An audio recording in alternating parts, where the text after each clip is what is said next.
the last one is your catalog manager. A catalog manager basically has access to your entire catalog. You can see catalog, brand, design, intelligence, everything. A catalog manager basically will get access to changing any SKU that you have, the price of that SKU. So creating new SKUs in your organization, setting new finishes in your organization, they get access.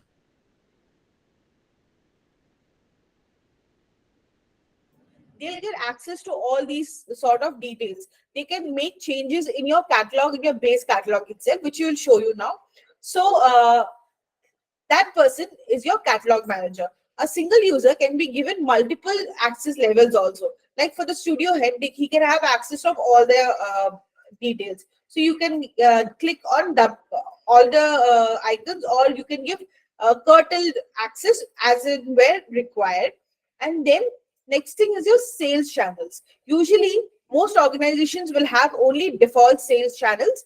But if you are an organization where you are present in multiple locations, or you want to, or because of your pricing, you have more sales channels added, then accordingly, depending on the solutioning that you have done, you have to give that person access to the sales channel.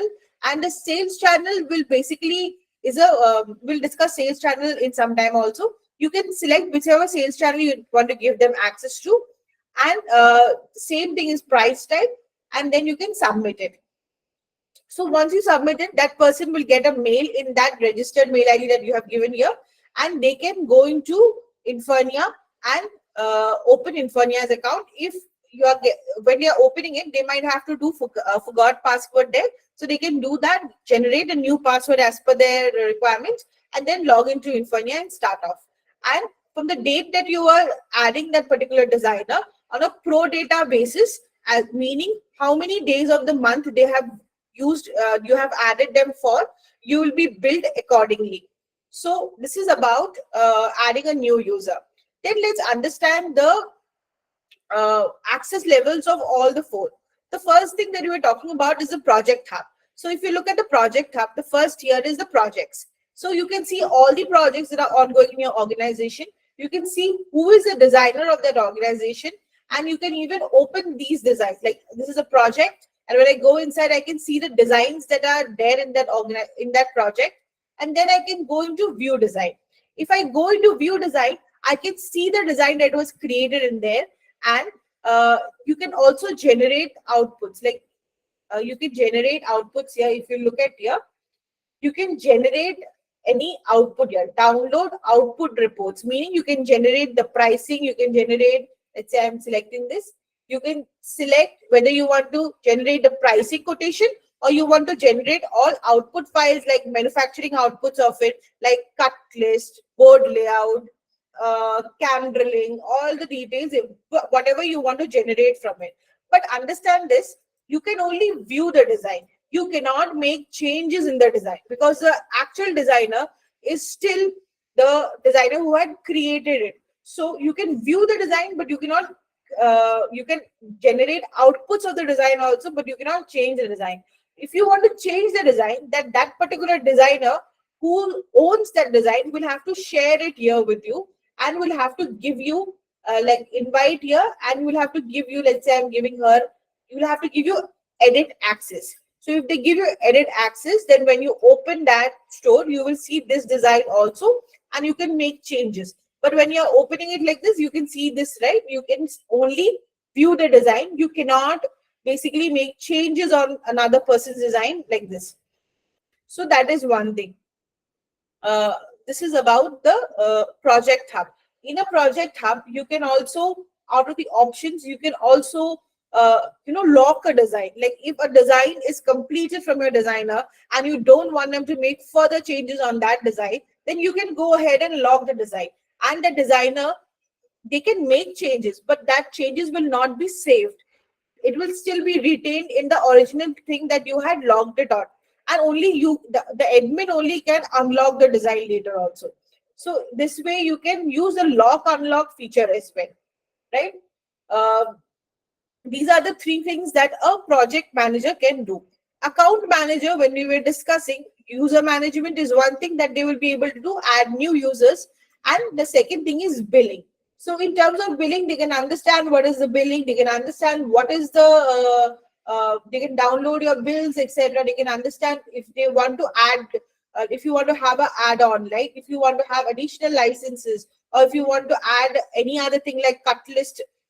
We have the base plan that Infurnia has. Over that, you can of course have add-ons added, right? You can have cut list add-on, manufacturing add-on, API add-on, pricing add-on. So if you want to have any add-ons or anything, you can select it here. And the payable, and you can pay here as well. So the billing section is something that is visible for the account manager. Then the third option is your catalog manager.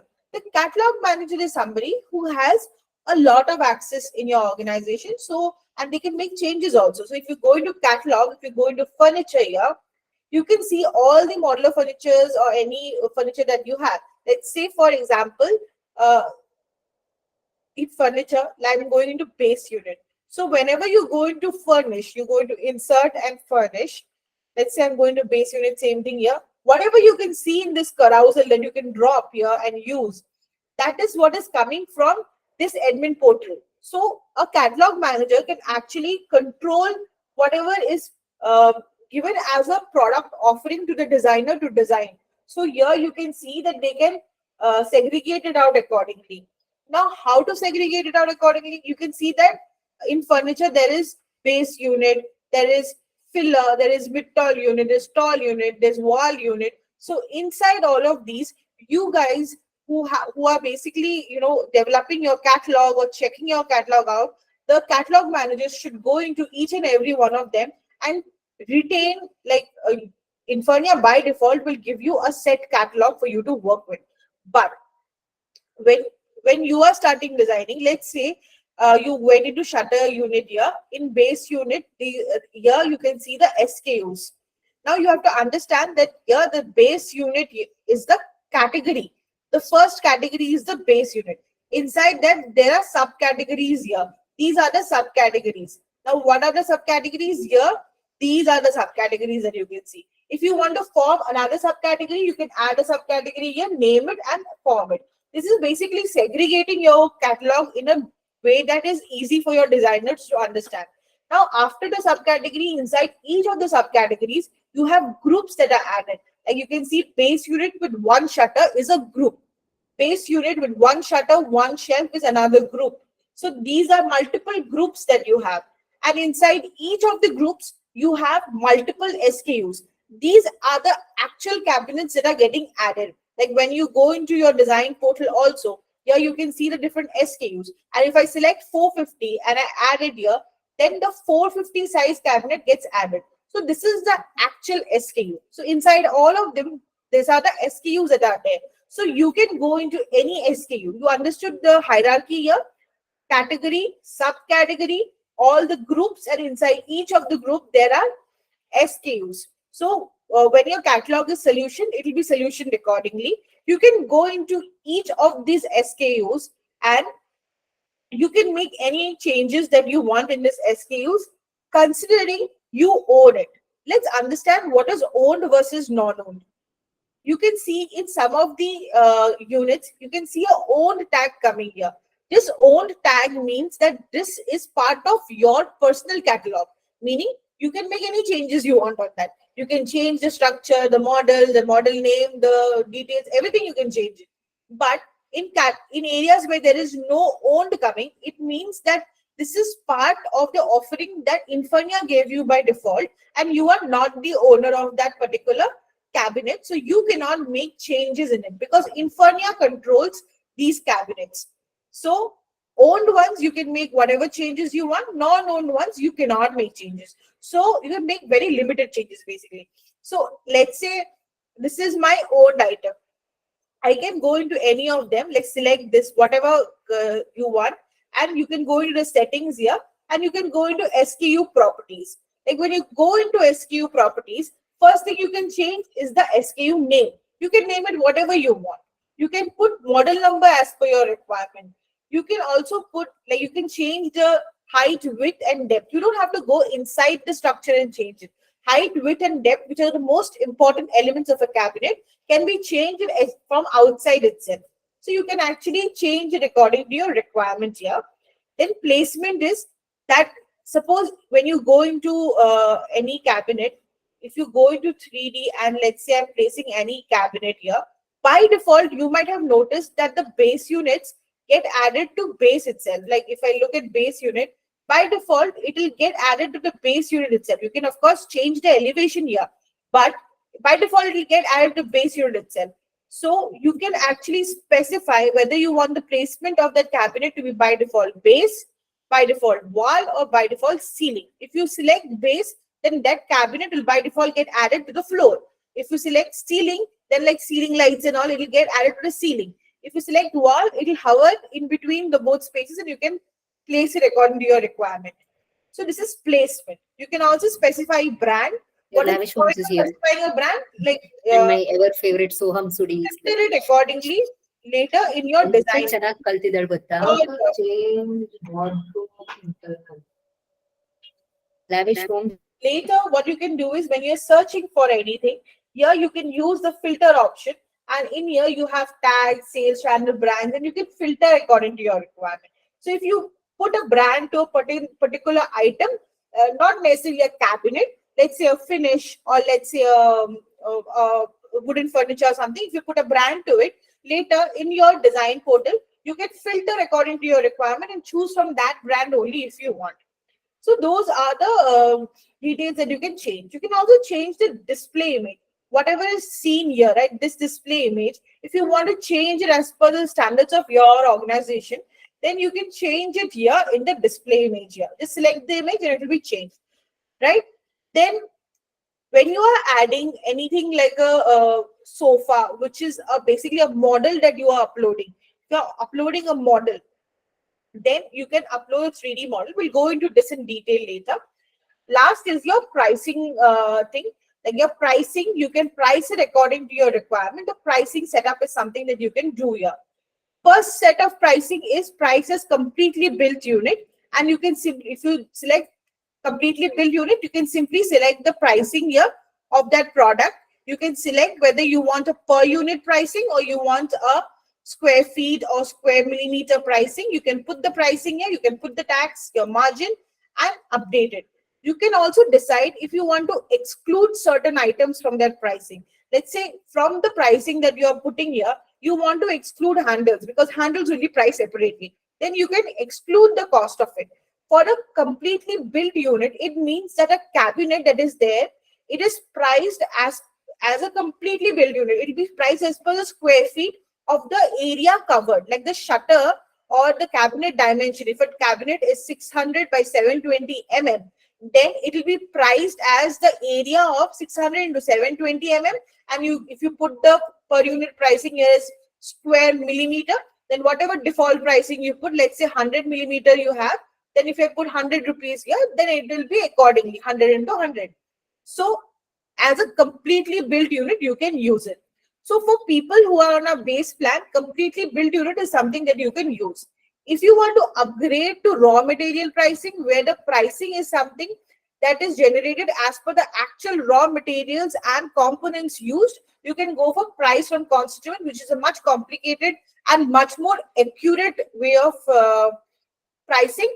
But it also requires a lot of input. It's not that very simple to set it up, or because it's that accurate. So you can go for price from constituents. You can basically take the add-on and go for price from constituents. But for everyone else, price as completely built unit is something that more than more than enough for you to price an item, because you can just put square feet rate of this, and you can put margin, tax accordingly and put it. If whatever exclusions you want to do, like of course when you're pricing an item, handle will not be cost of it. A handles, your client can select whatever handle they want, right? So basis that, you can put the cost in the handles pricing and the pricing will be generated accordingly. So this is about broadly about pricing. We can go into further detail in the question answer session when we go into that. So that is something that you can do. There is also So this is about your properties of a particular cabinet, like whatever you want to change, name, model number, width, height, dimensions, everything you can change there. What about these are properties of the SKU, right? What about the structure of it? You can go into edit SKU structure, and just like your design portal, we have a seller portal as well, which opens up, wherein that particular cabinet, only that cabinet will open up for you to change according to your requirement. Like I'll show you one cabinet which you will change completely. Like this is our seller portal, right? So once the seller portal opens up, you can see that there's only one cabinet because you have opened the cabinet here, right? And same like the design portal, you can make modifications in that. The only difference is that this will be now stored in the data of that particular cabinet, and every time you use that cabinet, that particular details will come. Now, what sort of changes can you make? You can make like width, height, depth, of course. You can change the core material, skirting material, everything you can change here and here, and you can set it accordingly. Basically, if you have certain standards by which it is getting constructed, then you can make changes in this itself of the cabinet, and you can change here, like you can change the carcass, skirting, shutter, whatever you can do in the design portal will be available here as well. You can see the construction of it, the hardware. Like if you have hardware that need to be added in the cabinet, you can add it here itself and keep it. And then the cabinet will, every time the cabinet is used, those hardwares also get added accordingly. Another interesting thing is that suppose you have a costing added in your cabinet, and you want to ensure that the size is of a cabinet, or there are design constraints or something because of which you want to constrain the size of a cabinet. You want to say that beyond 1200 I don't supply widths of a cabinet. So you can actually go into rules and sizing rules, and here you can specify that suppose you don't specify, you provide only 600 depth. So you can specify maximum as 600 depth. So in the design portal, even if somebody wants to make that change, they'll not be able to make it there, because you have constrained the size of this cabinet already. For Vetrina units, wall some units, like let's say for a lot of times AquaGuard units, people make the depth of the AquaGuard unit in design very less, because of which AquaGuard does not even fit inside that. So you can actually constrain it that the minimum depth of the of a AquaGuard unit has to be this much.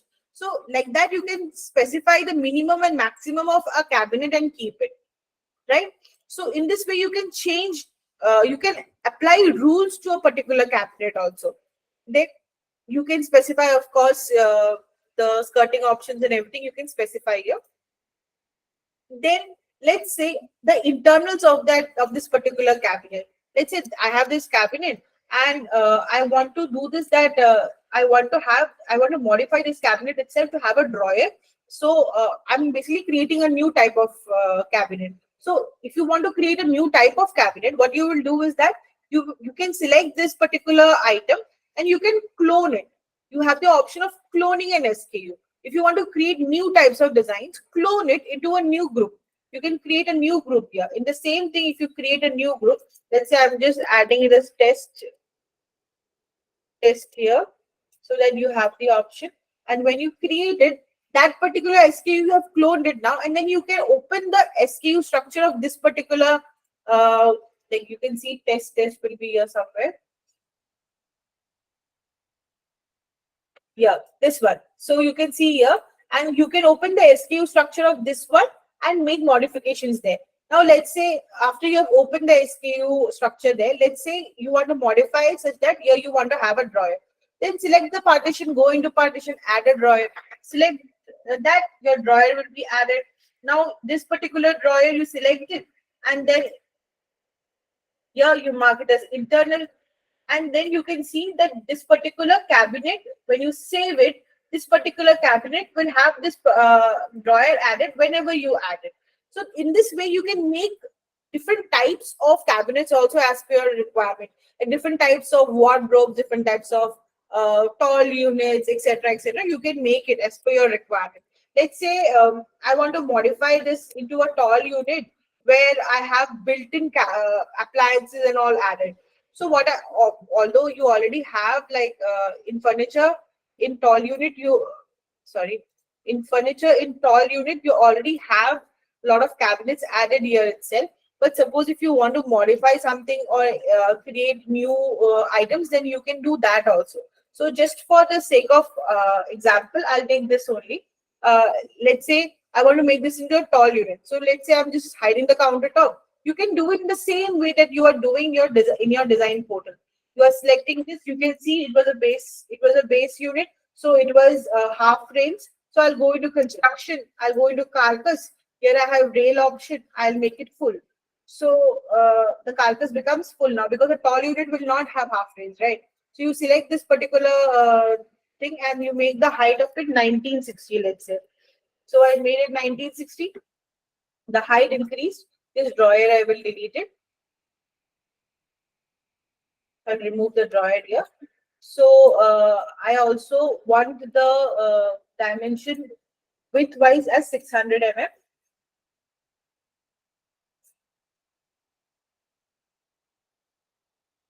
So 600 mm, and I will change the shutter. I'm just doing it to show different type of functions that you can select. Like suppose I don't want a double thing, I want a single swing itself. It becomes a single swing, it becomes a tall unit.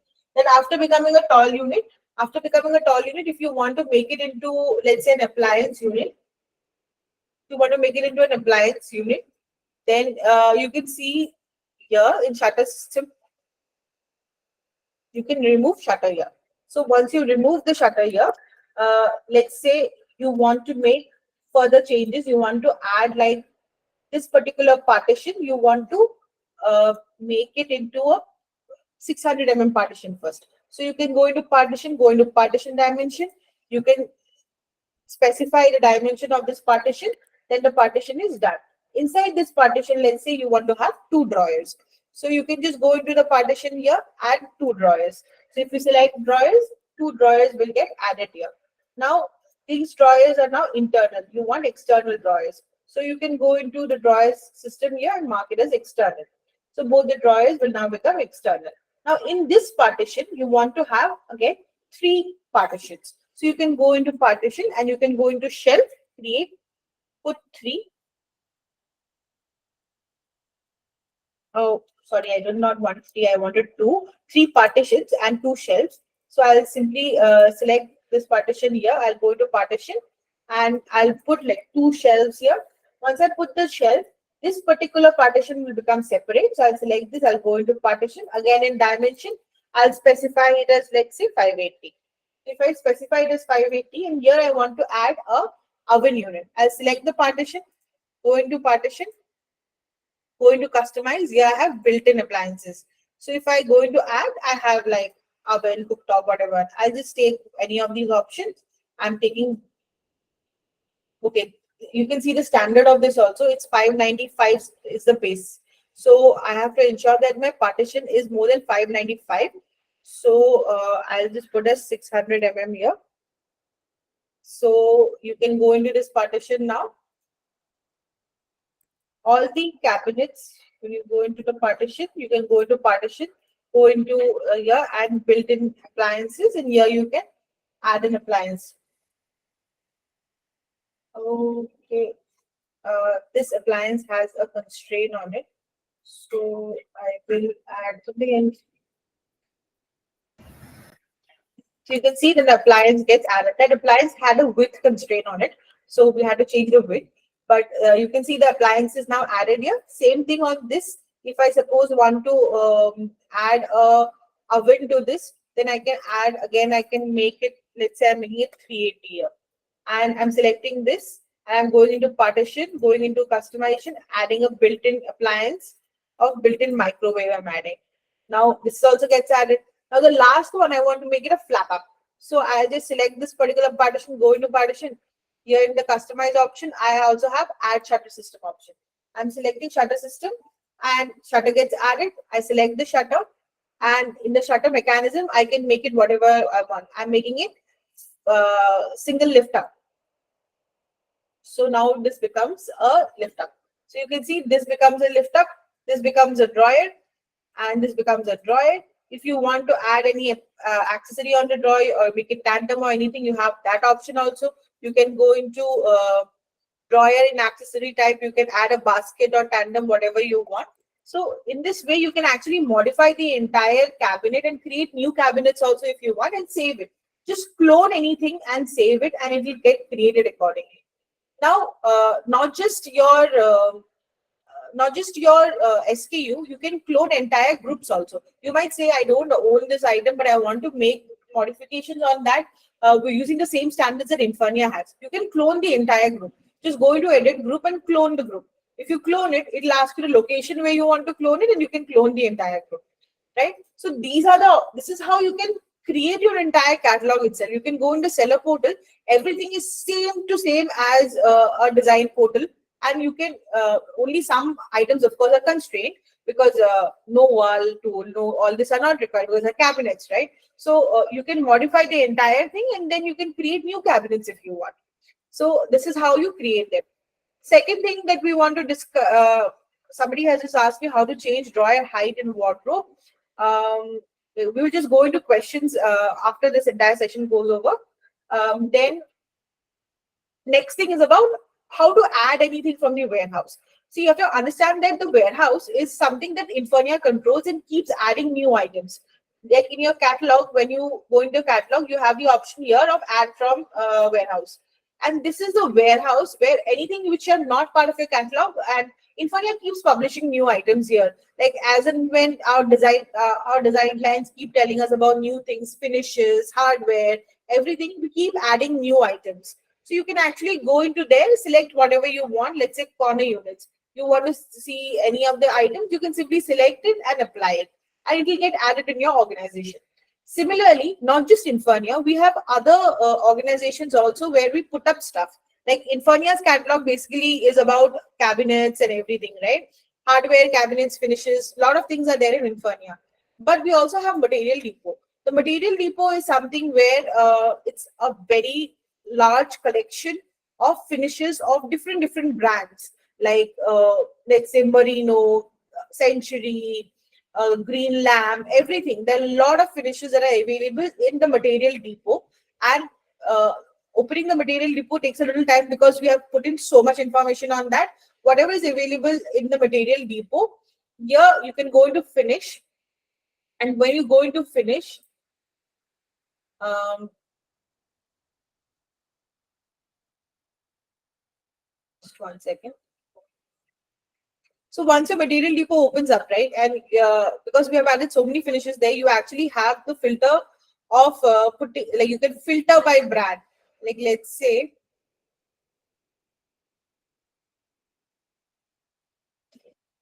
just give me a second, please. We understand that opening the Material Depot takes a little time because we've put up so much information on it already. So, and it's only a one-time action, so it's not like this is something that will cause a difficulty to you multiple times. So you can actually open Material Depot, and there you have the option of filter as well.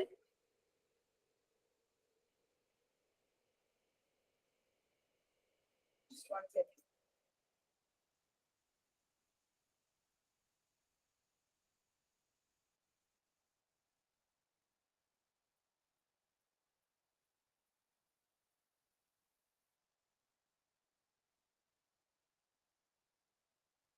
So in catalog, let's say I'm going into anything.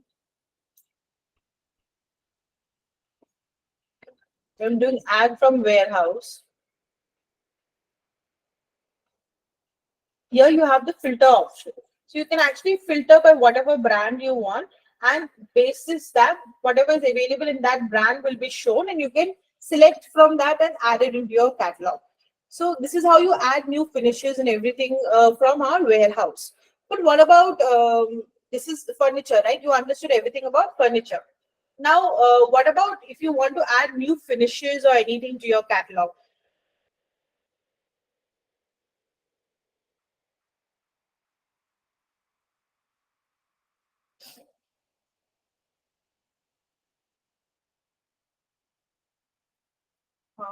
Just give us a minute, please.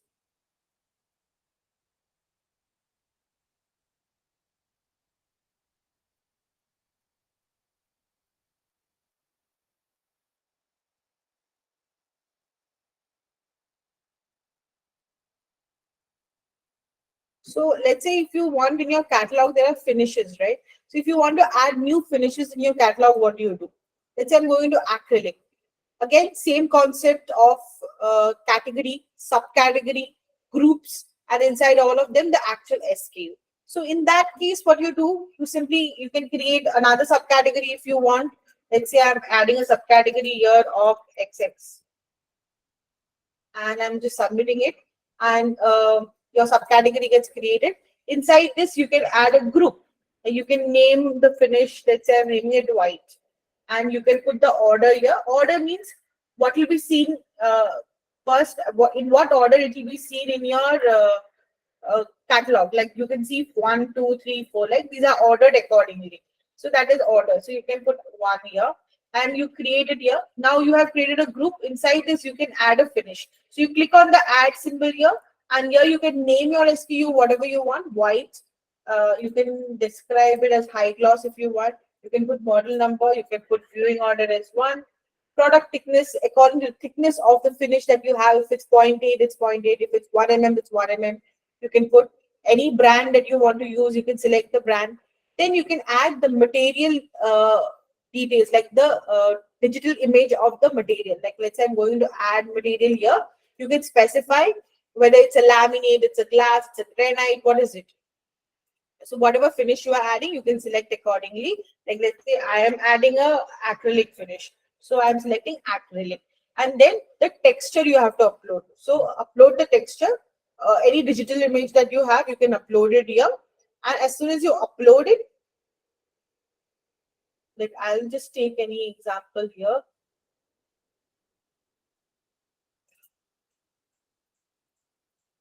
I'll just take any example here and I'm uploading it.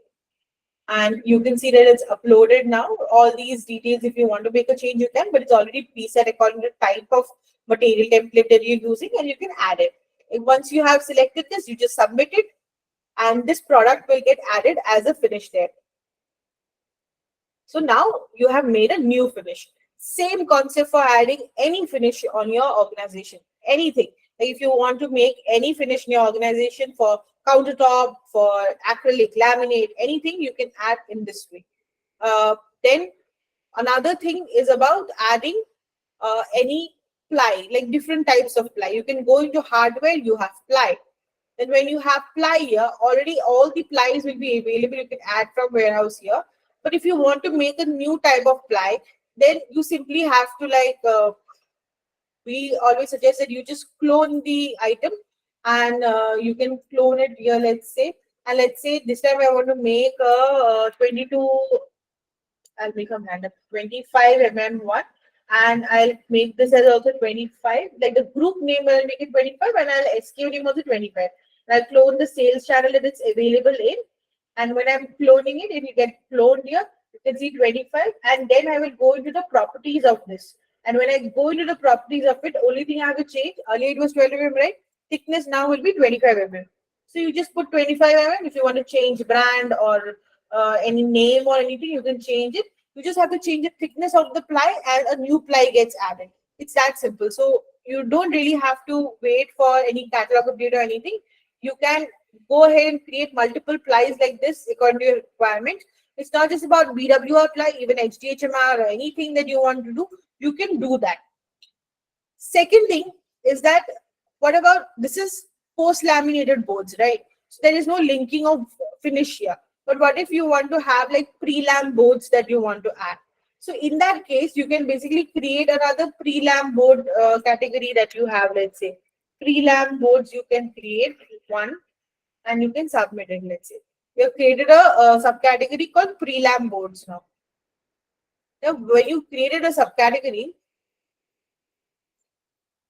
just refresh it once.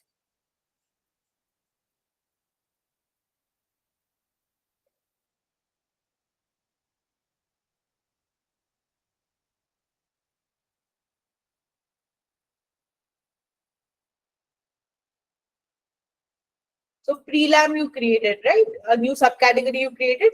You can simply take like any finish from here. Let's say the 25 that I had, I will just clone this entire group into the prelam category. So I'll clone it. I will just make it 25 prelam white. Okay. I'll make that and I will put in the same thing as the group name and the and I will clone it. Now, once I clone this, you can see this part of the prelam option here. Now, you open the SKU properties of this, and in additional property, you will have an option here in default properties of lamination type. Like you can specify in lamination type whether it's a pre-lam, post-lam, what. Whether it's a pre-lam internal, pre-lam external, or pre-lam both. Let's say I'm taking both. So if you're taking pre-lam both, that means both sides is pre-laminated. So you can update it here. And once you've updated it, you can go into linked SKUs here. And you can link the external and internal finish. And you can take finish here. You can select like, let's say I'm linking it with acrylic finish, whichever category. Then with XXX that I had created, white, white, and I'll make it as an internal finish. Then I'll add one more row, and if the external finish I want to add, I'll add the same finish that I have, because internal and external is basically same here. So I'll select both, and here I will select external finish. Even like you can link uh, these like this. So every time you use this ply, the finish that will be added will be this particular SKU. You can also link, like you have the option here of adding any hardware to that ply also, or any finish to that ply. Let's say if I'm adding a finish or anything, and I can, whatever SKU you add, you can also add like backcore material. Sometimes people tag it that for a certain type of like basically if it's a pre-laminated particle board or if it's a 18 particle board, I'll just hold this and I will go into BWR ply here. This one that we had created. Suppose you have an example where for 25 BWR ply, you want to use 12 backcore material always. So you can link an SKU here that you can select hardware, you can select ply, you can select BWR ply of 6 you want to use, and this is 6 plywood board, and you have marked it as back panel core material. So every time this 12 BWR ply is used as the core material, the back panel core material will be 6 BWR ply. You can actually make linkings like this. So for every materials, you have this option of linking and all. You can create links like this. So this is about cataloging in general. You also have adding option of adding hardwares. So in hardwares, we already have like a lot of options available only. But if you see like in baskets, all the baskets that you can see when you change a accessory, these baskets will be available here. If you want to make new baskets, or if you want to create new finishes like that, just create another group in that. You can duplicate it, create another group, and when you change it, right, in this particular one, it's not owned by me. So let's say I'm cloning this particular group here. I'll clone this particular group here, and I will just clone this entire thing.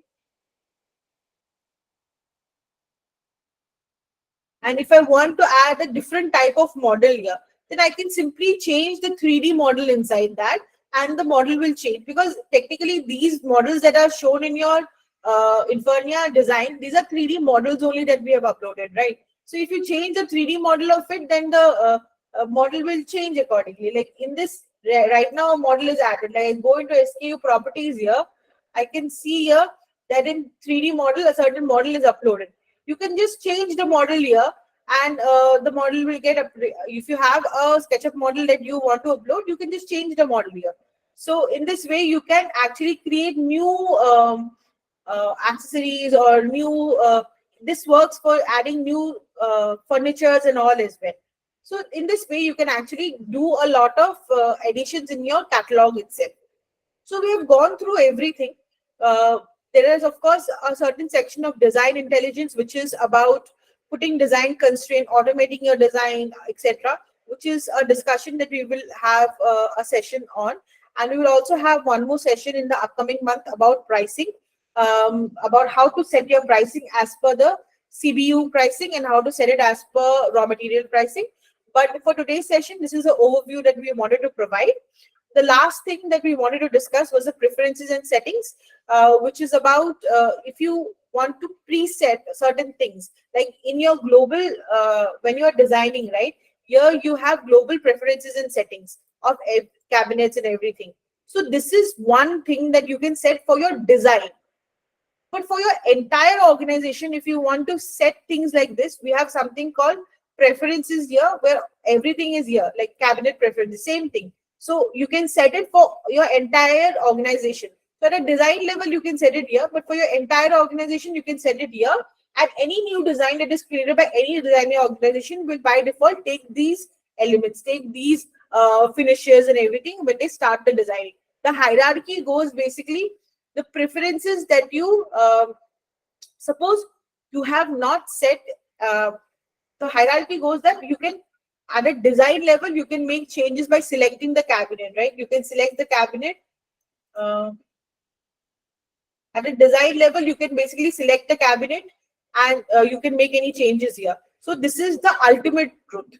But if you don't make any changes and put global preferences and settings here, then whatever you put here, then it will take this details here and it will add it to the catalog. But if you don't set these preferences also, then it will take the preferences that you set in your admin side and get it added to your organization. And if you don't set anything here also, then in the catalog, whatever is the SKU structure that we were seeing, right, of any cabinet, the SKU structure that we were seeing, whatever is there in that SKU structure, it will take that by default. Like when you see SKU structure here, it will take that by default. So you can actually make any changes, like preset things according to your requirement. For your pricing quotation, if you want to add any terms and conditions, services, payment schedules, etc., you can add it here. So explore the preference side of things also, so that you can understand if there are anything. Most important is your preferences and pricing settings. Like when we are going into detail, when we're doing a session on pricing, we'll go into more details about pricing quotation preferences, which is very interesting because you can actually customize the entire pricing quotation part here. But today we'll be concluding the session for admin overview. We'll be taking questions from everyone now. If there's anyone who has a question, please request you to raise your hand.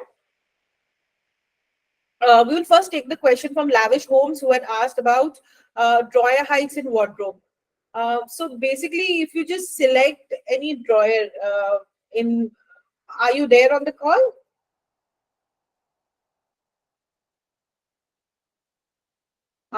Lavish Holmes, are they there on the call?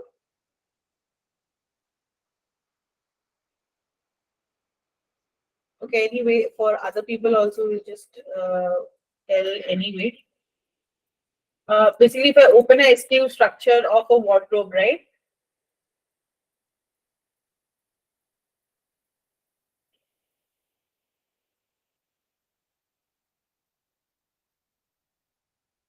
Is there anyone else who has any other question?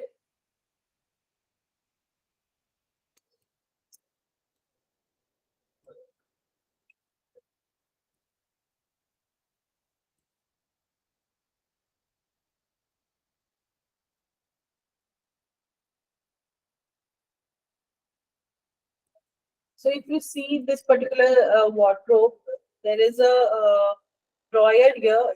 You can simply select the drawer. You can go into drawer here. In dimension parameters, you can see height. If you modify this height to, let's say, 200, I think there are two drawers here.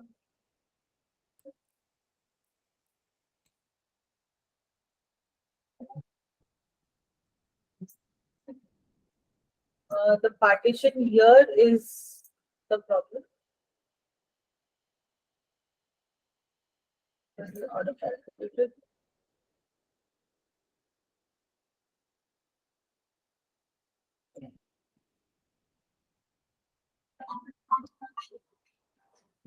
So basically here we have put a constraint because it's a catalog, but you can basically go to dimension parameters and change the height here. That should work out for anything else. In this particular catalog, we will put a constraint probably. You can see in any other, like go to drawer, you have dimension parameter, drawer height, you can get it done, right? Is there no other question that we have? Yeah, Fernscape. Hi, Rishiparna. So my question is, you've been explaining about so we have the furnitures that we make are also made of prelam boards. So just now you have given us the explanation of adding prelam as a core material. Okay. Now, in order to add, in order to add finishes for the prelam, is it the same way? Like, Yeah, you can go to finish basically, and here you can create a category where you can, like, if it's a laminate, let's go to laminate, and you can create a category here with pre-lam finishes probably, prelam finishes. and Okay. then you go to core material and link those finishes. So basically, I can still be able to use laminate finishes on the core material prelam or prelam finishes on it. Basically, those laminates that you're adding, you can still use it as a post lam. Okay, Okay. you can use it on post lam also, Okay. unless you hide it or something. You can use it on Okay. post lam also. But if you Okay. use that core material, right, then Yes. it will be linked. The finishes, both the finishes will be linked to it. It'll by default take those finishes. Okay. Okay. So because the prelam, I mean, let's say the inventory that we have, it is not from the Merino or something else. So we have to upload our images right now. Yeah, you So, have to like create, like how I done, like new groups and all I created, mhm, right? mhm, Inside mhm. each group you can add one SKU.